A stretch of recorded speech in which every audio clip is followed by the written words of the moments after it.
What's up? Welcome to your Daily Buckeye Blitz for a Friday. Finally, football freaking Friday, July 19th, 2024. Welcome into your Daily Buckeye Blitz. If you're new to the program, this is just a 10 to 15 minute daily episode of Buckeye information, rumors, recruiting. We talk everything. And this is a special Daily Buckeye Blitz because this is the year 2 anniversary of the Daily Blitz. We've been doing these episodes. Not we. I don't have a mouse in my pocket. Ew. 2 years, nonstop, every day. That's a lot. That's a lot. How many is that? 365 times 2? That's a lot. 700, whatever. 730. I don't know. Anyways. We're going into year 3. The train does not stop. As long as there's Buckeye football, there will be a Daily Buckeye Blitz. So hop aboard, climb in. It's free. All I ask is that you subscribe to the channel. That really helps other people find the show, and hit the like button. That's the best thing you can do for me. If you're listening on podcast, same deal. Follow the show, subscribe to it, whatever app you're using. We have all the apps. We release the show on all the podcast apps. So leave a review. I would greatly appreciate it. And last but not least, visit thebuckeyecast.com. Support the program by shopping in the store. We've got hats, shirts, all kinds of Buckeye paraphernalia there. So those are the best things you can do to support the show and keep this content coming your way. Again, it's free. Nothing's free anymore. This is one of the few things left in life. So, all right, today we are ranking the opposing offensive lines on the Ohio State schedule. We did the quarterbacks, running backs, receivers, tight ends. So finishing up the offense, and we'll flip over to the defense next week and give you the opposing D lines, linebackers, safeties, corners, all that shit. So, all right. I'm going to do it in reverse order. So let me start at the bottom. I am not including the non-conference games. Do you really care about Western Michigan's offensive line? I don't think so. Marshall, doubt it. Akron, no, me neither. So we're starting with number 9. So that's your 10 through 12. Shocker, right? Number 9. So this is the worst Big Ten. This is all conference offensive lines that we got on the schedule. So number 9, Michigan State. That's game 4, September 28th. That's at Spartyville, East Landfill, you might call it. Ranked number 17 in the Big Ten by Phil Steele, their offensive line is. They're outside the top 60 in Phil's rankings nationally. So the Spartans returned just 31 FBS starts, total starts on the offensive line. 13 of those 31 came from Oregon State transfer Tanner Miller, followed Jonathan Smith over from Oregon State. So you got your starting left tackle, Brandon Baldwin. He's back. Interior lineman Luke Newman has 37 starts, but they came at holy crap. Then new head coach Jonathan Smith is going to need some duct tape and bubble gum to put this O-line together. So expect the Buckeye D-line to feast nicely in East Landfill. Number 8, Northwestern. It's game 10, November 16th. That's away. Their offensive line is ranked number 15 in the Big Ten, and they're outside the top 60 as well in the country. Now, Northwestern has a few more starts returning this year. They have 78 career starts returning on the offensive line. Even the returning starters have question marks, though. The Wildcats have to replace 2 full-time starters from last year. You got 6-year senior Jack Bailey returning. That's a good thing. He transferred from Colorado. Obviously, he was not a Louis bag. He spent a year there after transferring from Kent State. Probably followed his offensive coordinator out there. But anyway, Jack has 24 career starts at left guard. So That's Northwestern. Number 7, I got Indiana. Game 11, November 23rd, week before the Cheaters game.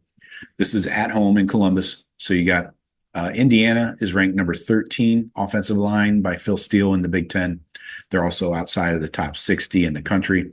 The Indiana offensive line has 120 games of starting experience, but half of those starts came from players who transferred in from James Madison with new head coach Kirk Cignetti. Spaghetti. You got seventh-year senior Nick Kidwell. He was a two-time all-conference player. Left tackle Carter Smith started 12 games last year as a redshirt freshman. So some youth there. Number 6, I got the Cheaters coming in at number 6. Game 12, November 30th. We know it in Columbus. Be there. I got the Michigan O-line ranked number 7 in the Big Ten, according to Phil Steele. Number 36 in all of college football. So the Cheaters lost all 5 starters from last year, plus a valuable 6th man. They landed out of the portal Northwestern guard, Josh Priebe. He has 28 career starts. He was 3rd team all Big Ten last year. They do have Miles Hinton returning at one of the tackles. He has over 20 career starts, but struggled last year. They are confident in junior Greg Crippen at center, but this is a rebuild year for this offensive line, no doubt about it. But Sharon Moore, I'm sure, will have some tricks up his sleeve. So Cheaters at 6. Michigan sometimes. All right. Number 5, Nebraska. The Huskers. Game 7, October 26th. That's in Columbus. They are ranked number 7 in the Big Ten, number 40 in college football. They're replacing 2 starters from last year, but the Huskers have 8 offensive linemen with starting experience. Center Ben Scott has 39 career starts. Then you got right tackle Bryce Benhart. He was a Big Ten honorable mention last year. And guard Micah Mazuka transferred from Florida, where he started 21 games at left guard. So the Huskers are slowly piecing together a real team. Yeah, I said it. We'll see who they're blocking for, if it's Dylan Ravioli or what. But all right, so Nebraska's number 5, Iowa at number 4. Game 5, early in the season, before we go to Eugene, Oregon. That's October 5th in Columbus. I got Iowa's offensive line ranked number 7 in the Big Ten as well, number 41 in the country. The Iowa offensive line returns 154 career starts. 5 starters are back, 3 other players with starting experience. So you got center Logan Jones. He's one of the Big Ten's best at center. You got guards Connor Colby and Nick DeJong. DeJong are both 3rd team all Big Ten picks last year. And then your tackles, Jennings Dunker, I hardly know her, and Mason Rickman were Big Ten honorable mentions last year. So got a lot of returning experience there. That's why they're up at number 4. Number 3, Penn State, the Knits. Game 8, November 2nd. That's in Not So Happy Valley. I got Penn State ranked number 7 as well, according to Phil Steele in the Big Ten, and number 34 in college football. Penn State lost a pair of starting tackles and a center from last year's team. So you got right guard Sal Wormley. He's a 3-year starter. Drew Shelton also started 6 games and at left tackle over the last 2 years. So there are options, but they're not loaded at the O-line like they were last year. So Penn State's my number 3. Number 2 is Purdue. Bet you didn't expect that one, did you? Game 9, November 9. That's at home in Columbus. Phil has the Boilers ranked number 4 in the Big Ten at O-line, number 38 in college football. This group is loaded with upperclassmen, 165 career starts on the Purdue O-line. Most of them came in the MAC, though. So these transfers, you got guard Jalen Grant. He had 27 starts at Bowling Green. He transferred in. Then you got tackle Corey Stewart, had 30 starts at Ball State, Nut State, we used to call it, or Cheese Ball State. pick your poison. Stewart could be the guy at left tackle, but then you got Gus Hartwig. He is seen as one of the best centers in the league. So number 2 on our schedule is Purdue.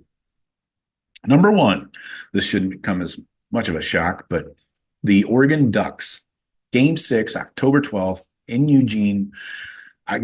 Phil has them ranked number 1 in the Big Ten, number 1 offensive line unit, number 3 in the country. The Ducks are replacing an All-American center and a starting right guard. He still has them ranked number 3 in the country. They added Matthew Bedford from Indiana as a transfer. He started everywhere but center in his last 5 years for the Losers. Then you got Josh Connerly and a Johnny Cornelius. They'll be the best pair of tackles that the Buckeyes are going to go against this year.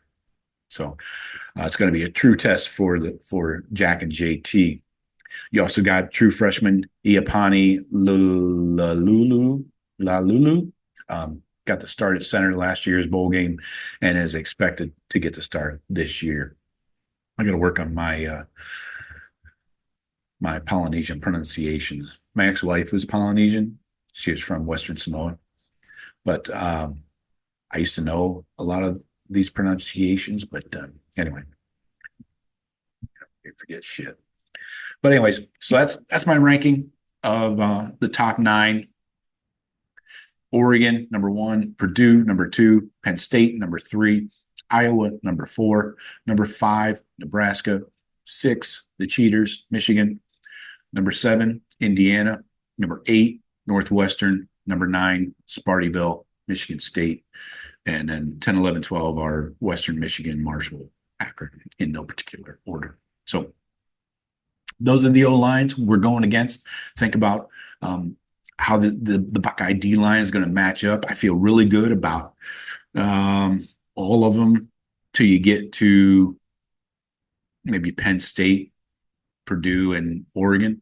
The top 3 are a little concerning, definitely the top 2. So we'll see what happens, but we'll talk defense next week. All right, that's all I got for you today. Talk to you tomorrow. Go Bucks.